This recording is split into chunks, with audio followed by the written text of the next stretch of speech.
Welcome to Wild Worcestershire, the podcast from Worcestershire Wildlife Trust. Each episode will explore the wild corners of our county. From ancient woodlands to whispering wetlands, along the way we'll meet the people working to protect these places and uncover the hidden lives of the wildlife that calls them home. This is a space for stories, for connection and for celebrating nature right on our doorstep. So come with us and discover the wild side of Worcestershire.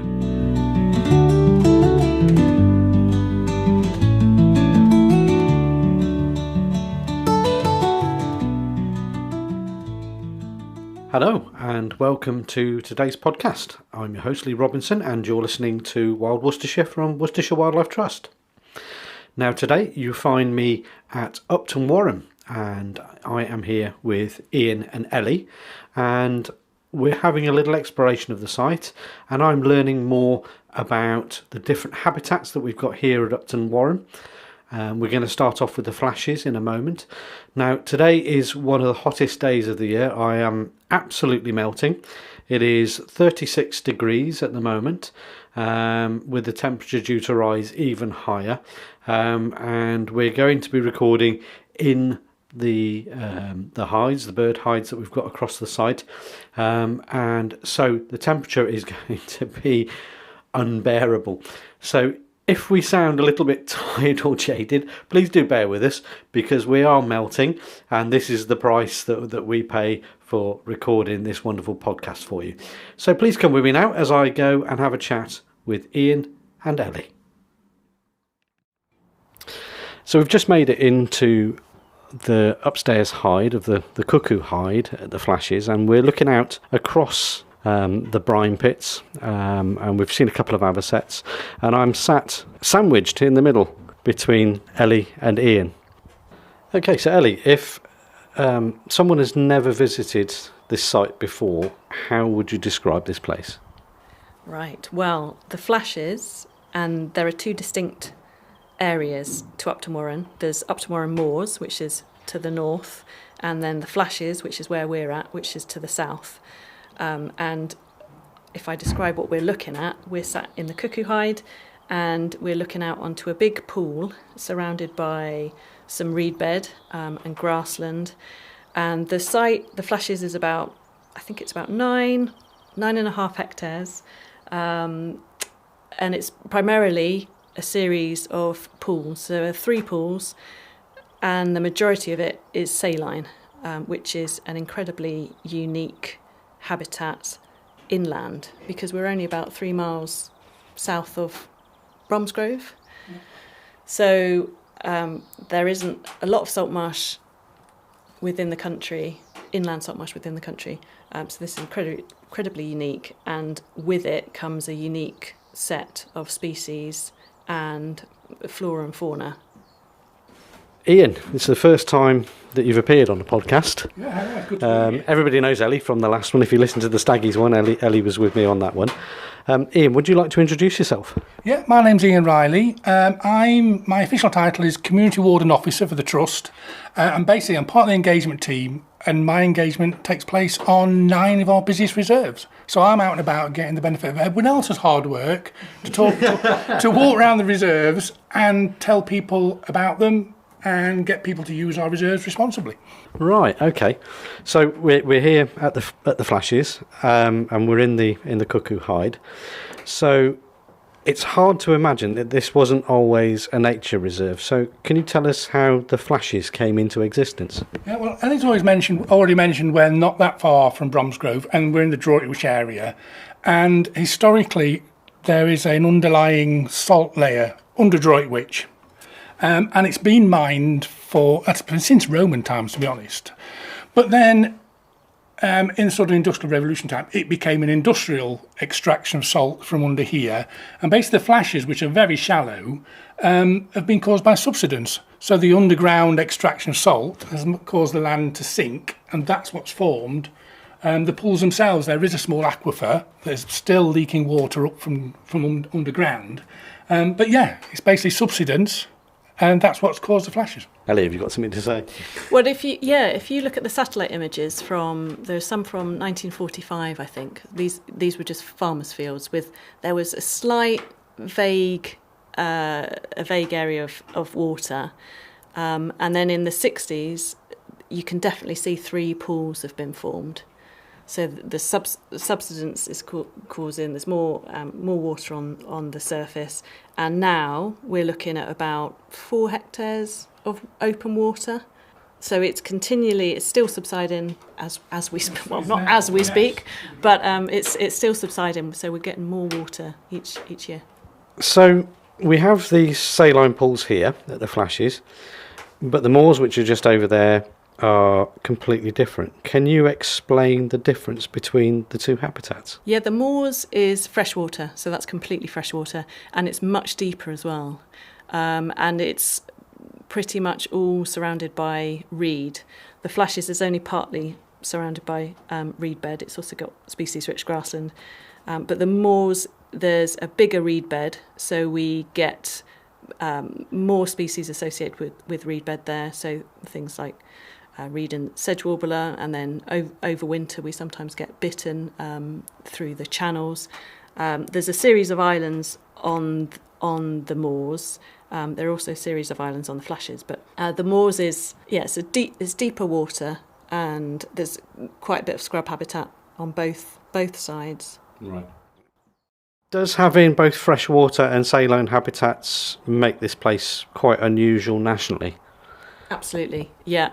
There aren't many inland salt marshes in the country, and to have that contrast of freshwater and salt marsh, you get a completely different suite of species. So if you go back to the basics, with the salt marsh, we're looking right now at quite a big area of bare mud, because there aren't a lot of plant species that will tolerate this level of salt.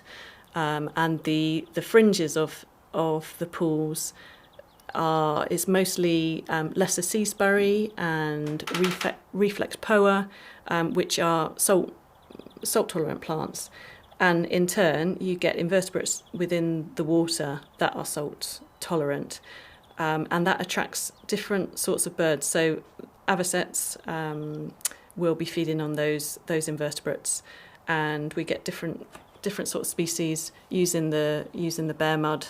Right. Okay. That's quite interesting, because I mean we're at the moment we're in the cuckoo hide, and it's, for anybody listening, it's actually a 2-story hide, and we're in the upper floor looking out. Good pair of binoculars is needed if you're here. And I've had a look out, and I've seen a couple of avocets already, which is really quite exciting for me, because I can't remember the last time I saw some. So I'm really, really chuffed, and we've only been here 5 minutes. So it's obviously got a lot going for it. So I'm just thinking about wildlife throughout the year. So I mean, it's like, as we've already touched on, it's not just about the birds that are here. You've obviously got insects, you've got different types of vegetation. Are there any sort of insects that perhaps stand out for this site? I don't know about stand out. I find it interesting because, like you said, you're right, it's not just about birds. I mean, now we're into July, so we've got dragonflies around everywhere. We've got brown hawker dragonflies moving around, and interestingly, it's the only dragonfly I can identify in flight, because it's got brown wings. It's all brown, it's big, and it has brown veins in its wings, so it looks brown in flight. And then lots of butterflies as well. Right. So you don't just need to be a birdwatcher to come here. There's lots of other stuff to see. We've had studies done on the flashes as well. We had a national fly expert out here quite a number of years ago, but there were a number of coastal species which he was quite surprised to have inland, but that's to do with the salinity of the water. So different suite of species than you'd find in the freshwater of the moors, pools. Right, okay. So at the moment we're recording pretty much at the end of the breeding season, aren't we? It's kind of over now, really. But it doesn't feel like that when we're here. It actually feels as if there's still a lot going on. Is there something to see all year round across the reserve? Oh yeah, it changes all the time. What's interesting about, well, any sort of wetland, to be honest, is you get migration, you get passage migrants coming through. So starting in spring, of course, when you get the avocets that breed here and the little ring plover that breed here arrive, you get other waders passing through on their way up north to breed further north than us. So you get common sandpiper, green sandpiper, the odd green shank. All these are waders that are basically moving from the south over on the continent and moving north to their breeding grounds much further north, like into Scotland or even into Northern Europe. And then you get them come back in autumn as well. They return through, and they are beginning to return now. So the early sort of leavers from their breeding grounds are already here. We've got green sandpiper and common sandpiper here. And then you get all small birds come through.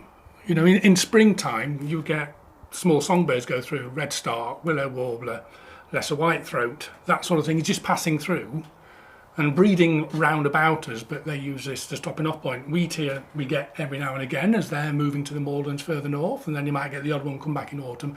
So yeah, spring's an exciting time because you never know what's going to drop in. And then of course in autumn again, after the breeding's finished, you get all these other birds making their return journey. So oh yeah, it's varied all the time. But then in summer, you've got the avocets on here breeding, and you've got the little ring plover, which are beautiful to see. An avocet, we have a record of having the first inland breeding avocets. 2003 the first one arrived. Now I was told it arrived one day, went away, came back with its mate, and their numbers have been building up ever since. I think last year was a record number for avocets. I think there was 80 odd avocet on here. Wow. Last year. But it is a special bird. Like I say, they are north of us because we get the odd one going through here. But that's what makes here so special and so unique, is we have got breeding avocet right in front of us, basically. Yeah. Right, okay. So if someone, we touched on it already with spring, but if someone came here in spring, what would they experience? Oh, now that's different. Well, yeah, so spring, you're getting your early songbirds singing. So if you know what a robin sounds like and a wren sounds like and a blackbird sounds like, you get your first blackcaps, you get your first warblers that have arrived from Africa. And like I say, we get the ones that are moving through, but then we get all the spring migrants arrive, so you'll hear blackcap singing, garden warbler singing, whitethroat especially, with their scratchy song in all the scrub and that around us. And then you got the anticipation of waiting for the first avocets to arrive and the first little ring plover to arrive. And you will also hear, over winter and spring, you'll hear curlew calling in here, which is evocative of moorland. Yeah. And we've settled down to about 5 that overwinter here.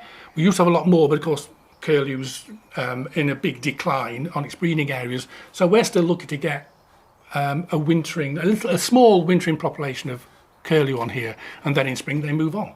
Right.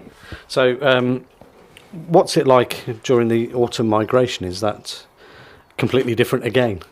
It's quieter because the birds aren't singing like in spring when you've got all the songbirds singing. They haven't got that in autumn. You've got calls, you've got contact calls around.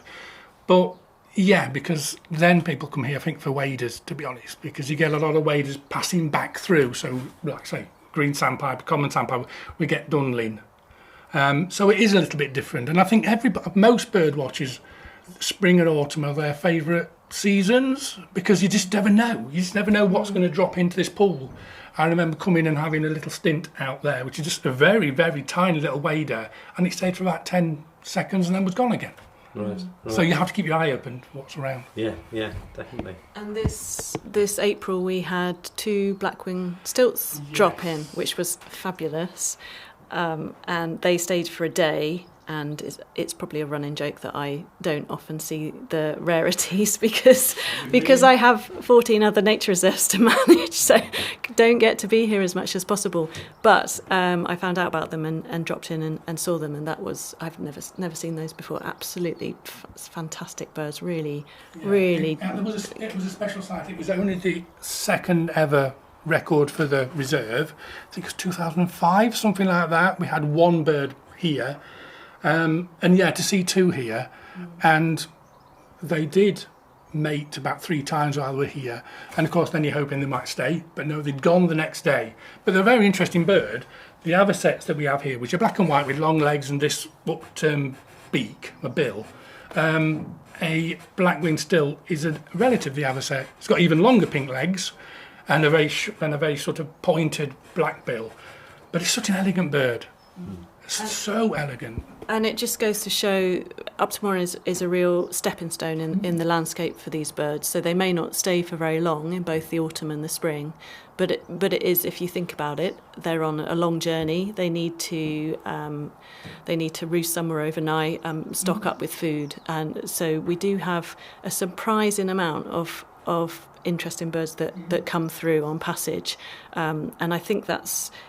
The reserve, it really packs a punch, doesn't it? In terms of its size, it's a relatively small size, but we get really interesting birds coming through and sticking around as well. I particularly like it in the autumn with, the less rare birds, but when we get redwing and fieldfare using the berry laden hedges, I absolutely love that time of year. Right. Okay. Now then, I'm going to put you on the spot. If I was to ask each of you to choose one bird that sums up this place, what would it be? And you can't have the same answer. Who wants to go first? I think we should go ladies first, to be fair. Yeah, ladies first. Thanks. I think you do have to pick the avocet, though, don't you? It's very glamorous. This is a glamorous sight, isn't it, Ian? Yeah, It's just such an iconic species, and the fact that this was the first inland breeding spot for them in 2003, and numbers have been slowly building, and also alongside that, when they did start to come here for the first time, and we knew that they were nest building. The volunteers, and we haven't mentioned the volunteers yet, who are an incredibly important part of this reserve. The volunteers slept overnight in the hide to protect the nests from egg collectors. So they had a really long stint protecting the eggs. So there's something there to do with volunteer effort, and see how many avocets there are now from that one pair. They've been really successful, and they're just stunning birds, aren't they? Really stunning. And I love how feisty they are, because we have a roost of we have a colony of black-headed gulls here. Not so many anymore, because we had avian flu on site, but we have a colony of gulls, and which are pretty feisty in their own right. But avocets will stand up for their own. They'll protect their young and the eggs and see the gulls off, no problem. Right. So I like their feistiness. They're very delicate. They sound beautiful because you've got this lovely call. But yeah, they're tough as nails, really. I've seen them chase. I mean, a shell duck is just a big duck, looks like a bit like a goose, and that's no threat to an avocet or its chicks. But they'll chase those away, Right. Because they are very. Territorial is the wrong word. Good parents. Very good parents. Parenting. Yeah. Okay. So Ian, you can't have avocets, I'm afraid. No, there is one bird, and it's actually and you see them on the moors more than anything else, and it's a summer bird, and it's the hobby, which is a bird of prey. So looks like, if you know what a kestrel looks, it's a hawk basically. So it looks like it's a falcon. Sorry, it looks like a kestrel, looks like a peregrine falcon. It's got red sort of legs, and it feeds on dragonflies and swallows and house martins and that sort of thing. And we get one every year arrive on the moors. We've even got a hide named after it, Hobby Hide, because it loves the trees behind the hide. And to see one of them swoop over the moors, grabbing a dragonfly and then eating it on the wing. No, I think it's more exciting than a peregrine falcon is a hobby. Right. It's a beautiful bird to see. And like I say, it's only here for the summer. And everyone asks, has there been a hobby on the moors? And yeah, we've seen one. You don't see it all the time, but when it appears over the water, it's fantastic just to watch this thing hawking and zooming over the water. It's fantastic. So, yeah, avocet would have been my number one, but I think hobby is the second. Right. Okay. So, do you each have a favourite moment from working here? Is there something that has happened that has really, really stood out for you? And you can have the same answer this time. I'm going to be kind. I'm going to say Stilt. Now, we've already talked about Stilt because that was really special. hearing that they've turned up, and actually getting here and seeing them. That was the thing, because I like Ellie. Oh yeah, I'm a bit of a jinx when it comes to seeing rare stuff here. It's usually, I was here 5 minutes ago and gone. So I did get to see it. We had a party of Hooper Swan drop in. It was on Aztec thing, and I thought, I'll go there the next morning and still be there. No, they moved on. So yeah, I missed a lot of good stuff here. Yeah. So seeing the stilts here was fantastic. But it's just like, every time you come here is special, to be honest. And especially like, say, in spring and autumn, you just don't know what's going to drop in. Even things that are becoming really common now, which is little egret, which is a white heron, a small white heron, which is basically colonising from the south and up. And they're 20 years ago, they were a real rarity on the south coast. Now they're everywhere. But even seeing a little egret or its larger cousin, a great white egret, which are beginning to increase, is special. Yeah. But the most special egret is the cattle egret, which isn't got as common yet, but it is moving across up the country, and they'll become more common. Right. So just seeing something like that, something that's colonising the country and is now almost like, it's here all the time, it's really common. Yet only 20 years ago was a real rarity, and you had to go down to the south coast to see one. Wow. So, yeah, I think there's always something special here to see, to be honest. That's a diplomatic answer. Have you got one, Ellie? Can I be really cheesy with my answer? Go on, fire away. Not a moment, but moments. This is incredibly cheesy. But the volunteers. So there is an amazing army of volunteers that come out every Tuesday, particularly in the winter. And they're such a fantastic bunch. So I try to join them when I can. But they're just wonderful. They are lovely. And the amount of work they put in into the reserve is phenomenal, really. Because with a wetland, it's such a dynamic habitat. You need to be continually managing it to keep it in this at this point in stasis. So it requires a lot of physical labour to keep it as a wetland, because if we left it, it would just scrub up, dry up, and then turn to woodland eventually. So we have to keep it at this point. If we want to maintain these species, we need to manage it. And on a smaller scale, that's what the volunteers help with. I say small, it's not small scale, but on a larger scale, we occasionally have to have quite big mechanical intervention, so big machinery and lots of money. But the fact that every week we have these brilliant volunteers coming out helping with the work to keep it as special as it is, it always heartens me. And they're just such a lovely bunch as well. They're just great. Right, okay, that kind of answers my next two questions, which is great. So, looking at the site, I mean, obviously, it's a reserve and it's a managed site.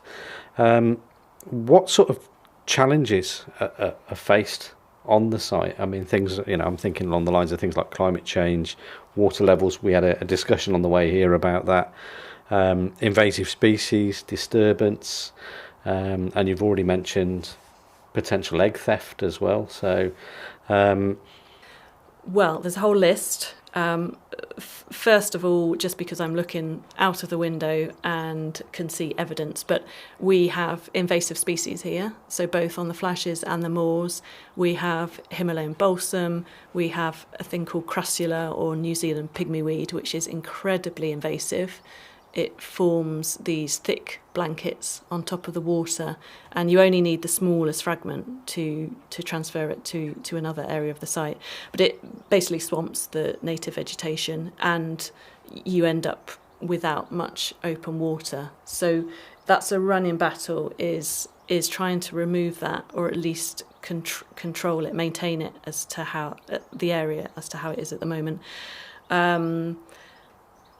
So invasive species, but we also have the challenges of water levels. Mm-hmm. So we're here on a really hot day, and it's been hot this is now the third heat wave that we've had. This is going to become more regular with climate change, and so maintaining the water levels is a really complex discussion that we need to have. So the site is a SSSI, so a site of special scientific interest for both the salt marsh, so the salt marsh community, and breeding and wintering birds. And to complicate things, they both need different things. They both need differing water levels. So we have to somehow manage the site for both things. And now that we've added increasingly hot summers, the water is evaporating more. So we are having to look at managing water levels. We can't manage water levels. We can only manage water levels to a certain extent. I mean, you mentioned, Ian, didn't you, about the aquifer? So I suppose it's not like you've got a sluice that you can just turn on and off. The biggest challenge, I think, at the flashes is there is no stream that runs into it. We can stop the water going out, but it relies on rainwater to keep it topped up. So when you get these hot summers, then yes, if you're not getting any rain, there's no water coming into here, except a little bit of an aquifer that's over in the corner. And that's why you can see that when we're looking out here, as it's beginning to dry up, we do need some rain. Just to keep it topped up. So that's probably the biggest challenge on the flashes water-wise. It doesn't have a stream flowing into it and going out of it. If it did, it wouldn't be what it is. It wouldn't be saline. No. If a stream came through, it would be mainly fresh, wouldn't it? Yeah. And there are also such huge quantities of birds. With birds, you get drop-ins. So there's a huge amount of nutrification, shall we say, into the water. And it's often in the summer it's stagnant. So because there's no inflow, we do get a build-up with nutrients, which comes with its own set of problems. Other challenges are that, where we are in the landscape. So although we've got this fantastic habitat here, which takes a lot of man hours and money to keep it as it is, we're in a bowl within the flashes, and we're surrounded by quite heavily sheep grazed fields. Worcestershire generally, it's fairly intensively managed, hedgerows and things like that. Whereas, so there's a added pressure on species. So we're a honeypot for species because there are so many pressures in the surrounding landscapes, and that there's less and less room for wildlife, with house building and other things we're doing to the landscape. Yeah, I mean, it is quite a built-up area, isn't it? I mean, as we've already mentioned, we've got the A38 and we've got the M5 motorway literally a mile down the road from where we're at. And you can sort of hear it in the background. But as we're looking out into the fields, you can see, we've got hills and trees, but you can see it is a grazed area. There are crops. So I'd imagine things like agricultural runoff are going to be a bit of a problem at times. They definitely have been in the past. Which comes with its own problems. I think one of the biggest challenges is, as I mentioned before, is just keeping it as it is, keeping it at this point as this wetland, which does require a lot of hard work from the volunteers. So reed encroachment, for instance, we're hoping to open up some of the reed channels at the moors to increase the number of, reinstate the channels that we once had, because the reed has encroached over time, and now it's a solid block of reeds, and there's only so much the volunteers can do in their waders and with their brush cutters. We need mechanical intervention now to remove those reeds and restore those channels, and unfortunately, mechanical intervention is incredibly expensive because it's specialist equipment that we need. So one of the challenges is just keeping it at this fixed point as this sort of ideal habitat. I suppose, unlike a woodland, which everything wants to turn back to woodland, but a woodland is a slow process. Some land becoming a woodland is a slow process because trees grow slowly. Reeds and things like that, they grow pretty quick, so they can soon start to encroach where you don't want them. So it's a constant, ongoing process to keep it from things taking over. Yeah. And it's A much faster pace. It grows at a much faster pace, isn't it? Wouldn't you say? and it's the same with scrub. I mean, scrub gets a very bad name. Scrub is fantastic habitat, particularly for invertebrates, and we love scrub on this site. Particularly, warblers will use it, but there's a point where you need to manage the scrub because it will take over and encroach onto the species-rich grassland and into the reed bed as well. So we regularly need to manage the scrub to keep it at bay and at a manageable level. Right, okay. Well, I think it's time we had a little wander round the site and moved on from this hide. And I also think it's time for a drink because it's rather warm.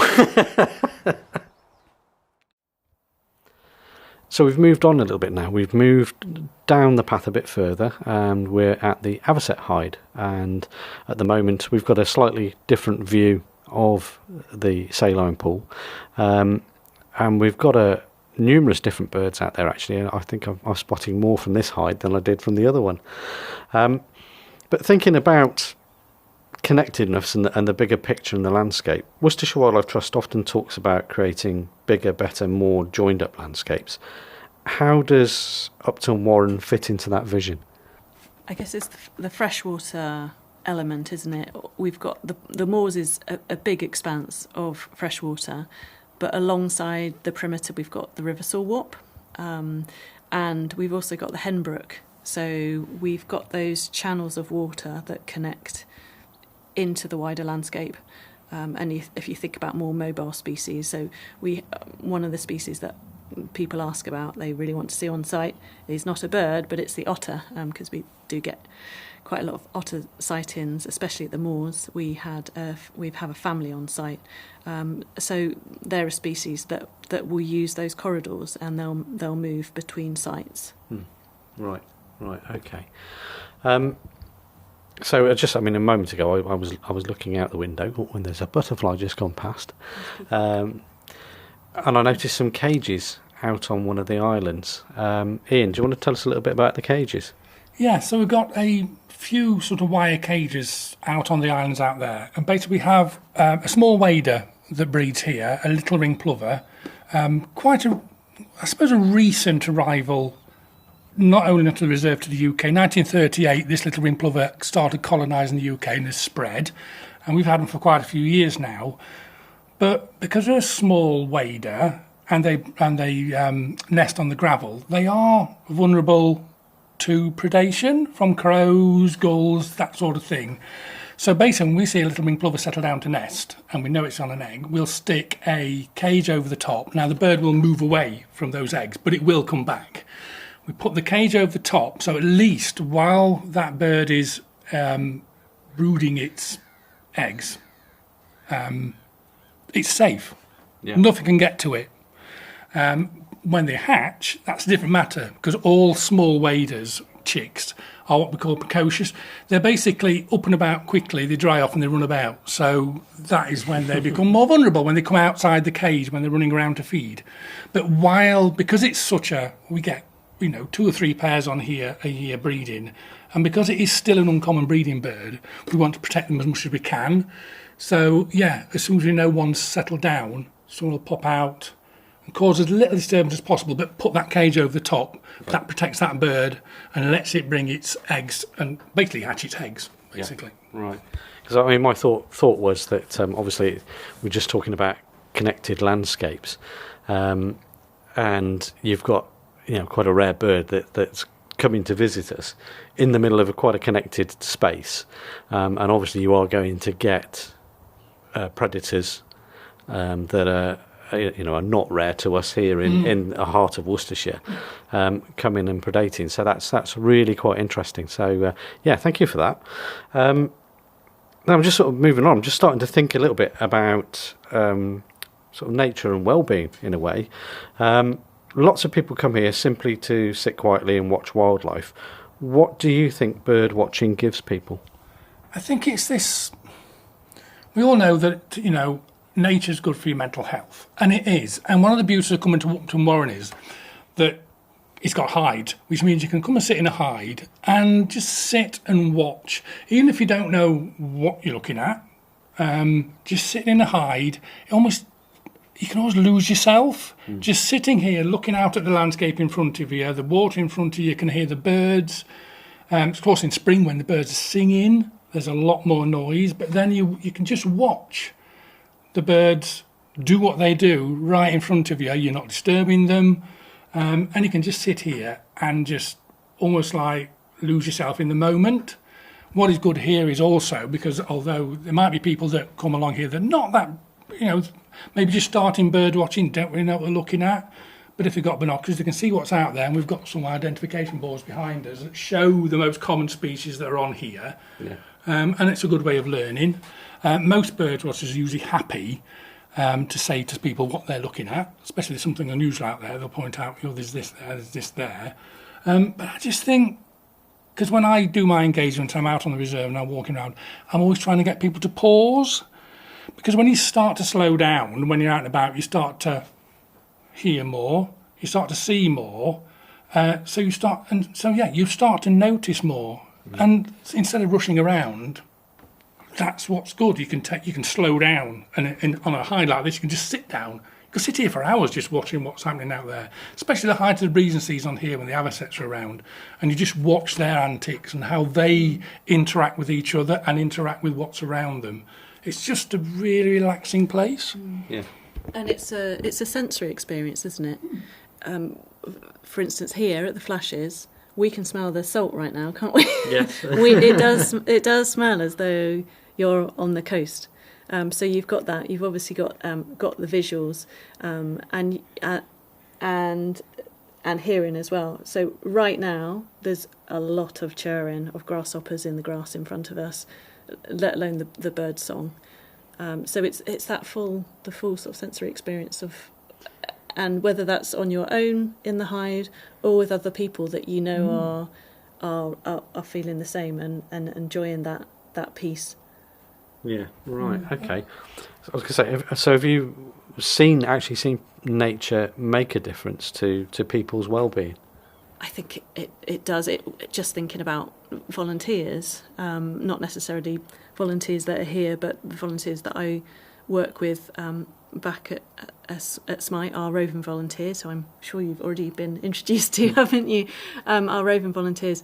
I think, something that I get from volunteering with other organisations as well, it's that sense of well-being. You're giving something back, you're learning something new, it's feeling connected to the landscape and nature. A whole host of things, as well as the social aspect, I think is incredibly important. A sense of community, being with like-minded people. The rovers in particular, we meet regularly, twice a week. You get to know the same people, and they do become a family in a way. So I think there's a lot that, and different people get different things from volunteering. It's incredibly valuable. Yeah. Right. Okay. It's also very rewarding for us. Yeah. I certainly get a lot of reward out. If I'm in a woodland or on here, and someone says, "Oh, what's that bird over there?" and you actually tell them what it is, and they've never seen one before, and it's just like they've just learned something. And I think that's part of what the trust is about as well. It's all about education. Yeah. And so I'm an engagement officer, but I sometimes think I'm more of an educator as well. Yeah. Because people just don't seem to take a lot of time to observe what they're looking at, or they don't know what they're looking at, which is fine. You don't need to just know what you're looking at to appreciate nature. But if you come on here and say, look, little winged plover down there, and they get to see it, or an avocet, which they've not seen before, or even something like a dunlin that might be on here, a small wader on here, or even something as simple as a stock dove. Everyone knows what a pigeon looks like. Stock doves are different to wood pigeon, but we get a lot of stock dove on here. And just pointing even a common bird out, it's just rewarding for us. And then, of course, they've learnt something. And they've taken something away from coming here as well, if they've been told something. Yeah, yeah. I had an experience this week, actually, with the Roving Volunteers. One of the volunteers who's been volunteering with us for quite a few years now, he's been volunteering in our meadows and obviously picking up bits of knowledge that we we throw in here and there.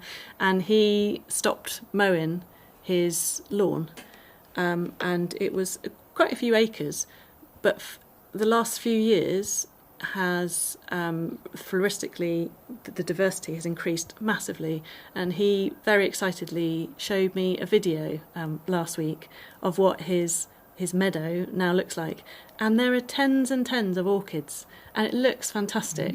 And that's just a simple thing of letting his lawn go and not keeping up with mowing, letting it go, see what comes through, and probably here and there he'll be walking through our meadows volunteering, and you inevitably end up with a shoe full of seeds. There'll be yellow rattle seed in there. He's emptied his shoe and done all the right things, and he's created this wildflower meadow within his garden, and that's satisfying on lots of different levels. But one that it's yet another stepping stone in the landscape for wildlife to move through. Yeah. So, for someone who's never tried bird watching before, what would you say to encourage them? I always say to people, get to know your common birds first. I mean, you can buy a pair of binoculars, although if you're in your own garden, start in your own garden, start observing the house sparrows, get to know your house sparrow from your starling, from your blackbird, from your robin. And it's how I learn. I mean, I'm a child of the 60s, and when I was learning birdsong, I had cassette tapes. Yeah. I bought a set of garden bird song tapes and warblers, because they're not there all the time, they come in summer, but all their distinctive songs. So that's how I learned my bird song, and then it was just going out and just looking. And when you start to know the common birds, like all your small common birds, or even your common ducks, you see something else, and if you know what that sort of mallard looks like, and you see something that a bit different shape, you start to notice that doesn't look the same as that, and then that piques your interest, and then you'll start to look at that and go, okay, what is that I'm seeing now? And that's how you sort of build up this sort of like memory bank of what birds are, and eventually as you go on, you can sort of make, that's a wood pigeon flying past, because you just know what it looks like. Yeah. But it's getting to know the common stuff first. I think it's getting to know the common stuff first, and then you get addicted. Yeah. and you'll want to, then when you come out, you're going to want to see everything, and you'll just spot a bird and go, what's that? I've seen that before, or that's something new, I've not seen that before. And then either you get a guidebook, a small bird guidebook, and then you start learning that way. Yeah. And it's always a learning process. I mean, there's plenty of things I see, and it's not just birds. I've always been a bird watcher, right from being a small kid. But then a few years ago I got into butterflies. I never paid any attention to butterflies before, in 2019 this was. And then when I started this job 5 years ago, my role as engagement warden, I was going through a woodland and a dragonfly went over my head, and I'm thinking, what's a dragonfly doing flying through a wood? It was near water, surely. And then you start to, and that's sort of piqued my interest in dragonflies. So I think bird watching is good, because it's always a learning process. You're getting to know the common stuff, you're getting to know the stuff that's coming in summer, then you see different winter stuff, and then inevitably you will want to find something else. Yeah. And especially in July, like now, there's not much birdsong around, because the birds are still raising their young, but they've gone all quiet. That's when you start looking for something else, and that's when I usually turn to butterflies and dragonflies, because there's not a lot of birds around, but there's lots of stuff down at your feet, basically. Yeah. So it's always a learning curve. Yeah, I mean, interesting, because we were travelling over and we were having that conversation about things that we've seen, and I've a couple of times now come across grass snakes on the canal path, and the one day, it was only a couple of weeks ago, I came across the snake. It was just by a bridge, and it sort of saw me, and I stopped because I was on my bike at the time. And I watched it, and it sort of looked at me and thought, right, I'm off. I plopped into the canal and just swam gracefully across the canal to the reeds on the other side. And I didn't realise that they swam so well. And that was just an eye-opener for me. So I suppose the point we're trying to get across really is to experience things like that, you need to get out in nature. Yeah. and be out in the environment.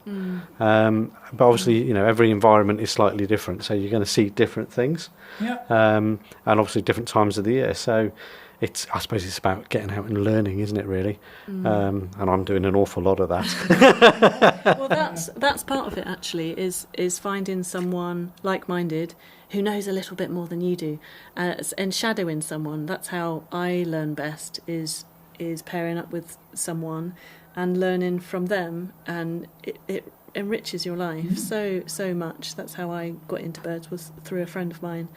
And we learnt together and went out to reserves together, and then you add on to it, and it's lovely to then give that knowledge back to other people and pass it on. It's so satisfying. There's nothing better than pointing something out to someone on a reserve, like top of a tree, a willow warbler singing, and just saying to somebody, "Can you hear that song up there?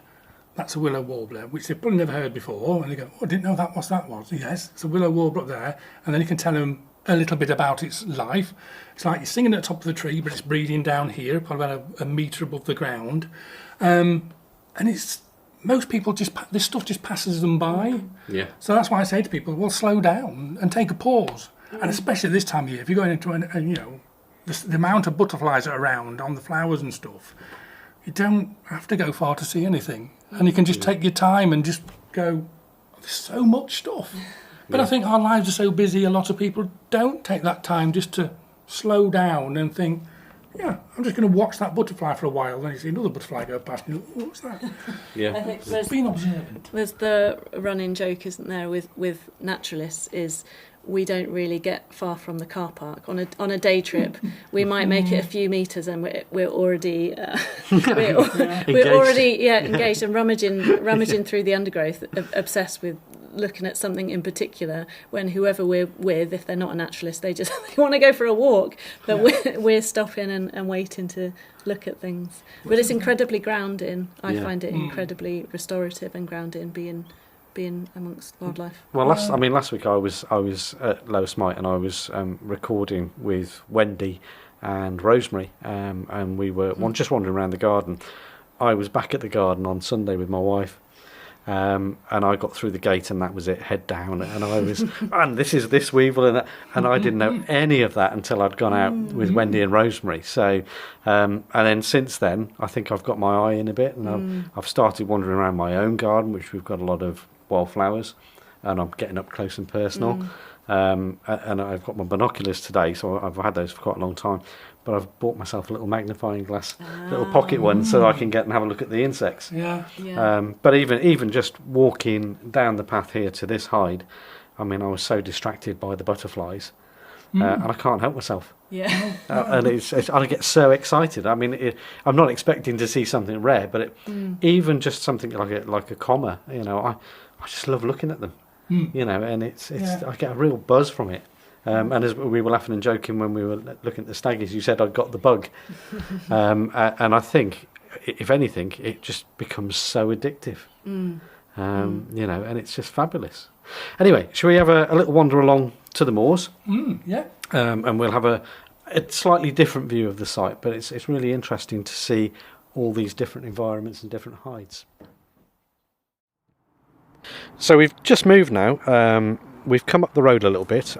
We've had to use a vehicle because the road is quite busy, and we're at the moors, and we've got a hide just over in front of us called the hobby hide, and that's because a hobby lives up in the trees. So you never know your luck, you might actually see it. So just sort of thinking about anybody that was coming along to perhaps planning their first visit to site, where would you recommend they begin? It's a difficult one because it depends what time of year they come. If you're coming in springtime, I'd say go to the flashes, because that's where the avocets are, and there's a lot of birdsong on there. So if you're coming in spring, I go to the flashes. If you like wildfowl, ducks and that sort of thing, and you're coming in winter, I'd say come to the moors, because it's a much deeper pool, so there's a lot more wildfowl here. There's lots of coot and mallard. We get winter ducks like pochard, and there's tufted duck on here. So it all depends when you want to come. There's something to see all year round, but I'd say spring and summer and autumn passage is probably more the flashes, and winter's really good on the moors. Right. But they're both good at all times of year. And it depends what habitat you want to see as well, because at the moors there's a little bit more. So we've got a bit of woodland, there's more scrubby habitat, and we've also got the Salwarp, the river runs alongside as well. So there's a little bit more diversity. Yeah. Right, okay. So thinking about facilities really, what kind of facilities are available on site? There's nothing at the moors except the nice highs to sit in. The flashes themselves, because you're parking in Aztec's car park, there's the Boat Shack Cafe there. It's a nice cafe. That's a nice one to visit. And then you just walk from there down onto the flashes and into the hides there. Right, okay.